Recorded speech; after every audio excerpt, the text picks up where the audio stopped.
देखिए वरुण पुरोहित जी को क्या बेहतर उदाहरण ध्यान आया। आरिफ मोहम्मद खान साहब कब कांग्रेस में थे और किस मुद्दे पे छोड़ा था? शाहबानो केस पे। और मैं दर्शकों से कहना चाहता हूं, शाहबानो केस दुनिया का इतिहास का एक ऐसा केस है जहां पर कि शरिया और संविधान में मतभेद हुआ तो देश की संसद ने सर्वोच्च न्यायालय को रौंद कर शरिया को संविधान से ऊपर कर दिया। यह सिर्फ मुस्लिम देशों में होता था। एक सेकुलर देश बता जाइएगा, मैं माफी मांग लूंगा वरुण जी। यह सिर्फ मुस्लिम देश में होता था कि शरिया सुप्रीम कोर्ट से ऊपर। उस आधार पर आरिफ खान साहब छोड़ के गए थे। मगर कोई बात नहीं, फिर आप ये कहना चाहते हैं कि आप तो बड़े ग्रैंड ओल्ड पार्टी हैं। यही तो आपके साथ समस्या है कि आप उस हकीकत को समझना ही नहीं चाहते कि दुनिया किस तरफ जा रही है और किस प्रकार के परिवर्तन इस समय आ रहे हैं। और इसीलिए हम आपकी पार्टी में इतने लोग छोड़ के चले गए। वो क्यों छोड़ के चले गए?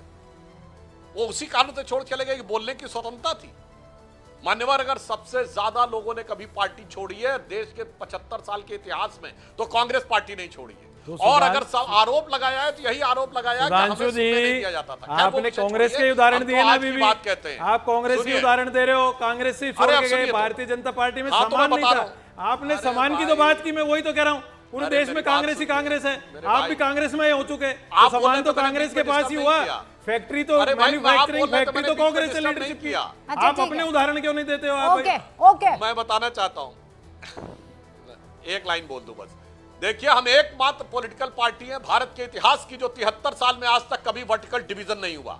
और मैन्युफैक्चरिंग का घमंड रखने वाले लोगों को याद रखना चाहिए, हम एकमात्र पॉलिटिकल पार्टी जिसने कांग्रेस को सत्ता से बाहर ही नहीं किया, क्लियर मेजॉरिटी के साथ 2 बार सरकार बनाई। और मैं कहना चाहता हूं एकमात्र पॉलिटिकल पार्टी है जिसने 2 ऐसे प्रधानमंत्री दिए, अटल जी और मोदी जी, जो प्रधानमंत्री बनने से पहले देश का जन जन कहता था यह प्रधानमंत्री होना चाहिए। और कांग्रेस के सारे प्रधानमंत्री कुर्सी पे आके नेता बने। सिर्फ मैं मनमोहन सिंह जी और इनकी बात नहीं कह रहा हूं, पूरी बात सुनिए सब। मनमोहन सिंह, नरसिम्हा राव की बात नहीं कर रहा हूं। राजीव गांधी कुर्सी पे आके नेता बने, उनसे पहले एक दिन पहले कोई उनको नेता नहीं मानता था। इंदिरा गांधी गूंगी गुड़िया की संज्ञा के साथ नेता बनी। नेहरू जी जब सारी कांग्रेस कमेटी पटेल को मानते थे तो गांधी की कृपा से बने।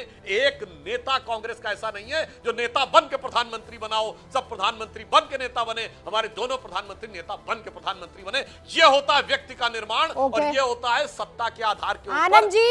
आनंद जी और नवल किशोर जी, आप जवाब दें उससे पहले प्रोफेसर जोशी, ये 2 सीट का है आपने सौंप दी, ले लीजिए ना, ले लीजिए 2 सीटें भी। वो 2 सीटें प्रोफेसर जोशी जो कांग्रेस कभी नहीं जीत सकती, मतलब क्यों? देखिए, उत्तर प्रदेश में माननीय अखिलेश यादव जी के नेतृत्व में समाजवादी पार्टी और इंडिया गठबंधन जिस लड़ाई को लड़ रही है, वो लड़ाई है सामाजिक न्याय की, जाति जनगणना की, और जो लड़ाई है पीडीए की लड़ाई है। निश्चित तौर पे पीडीए ने कैसा विचलित कर रखा है भारतीय जनता पार्टी को कि कैंडिडेट नहीं मिल पा रहे, कैंडिडेट डिक्लेयर हो पा रहे। कैसी स्थिति है? कोप भवन में संजय निषाद जी चले गए, ये स्थिति है आज इनकी।